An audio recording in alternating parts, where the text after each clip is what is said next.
especially in the tough times agriculture's in right now. Hoosier farmers are preparing for harvest and expectations are low. That's after a difficult growing season. Good evening to you and thank you for joining us for News 10. Hoosier farmers are just starting to get into the fields to harvest, putting them behind where they were this time last year.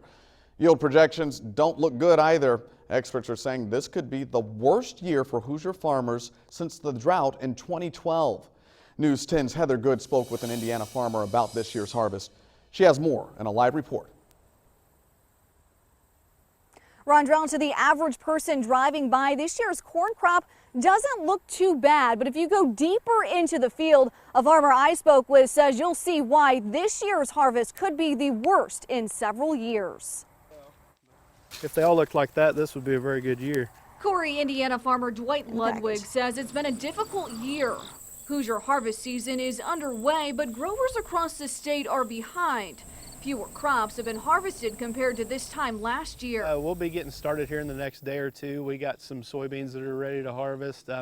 Corn's still maybe a week or 2 weeks away before we get started on corn real heavy, but we have some beans that'll be ready to harvest. Experts are saying this may be the worst harvest since 2012. We will see whenever we get out there. Farmers struggled through a challenging growing season. Several rainstorms in the spring and early summer meant the ground was too wet for planting. When you go out and walk through the fields, you'll find wet holes that just don't have any crops on them at all.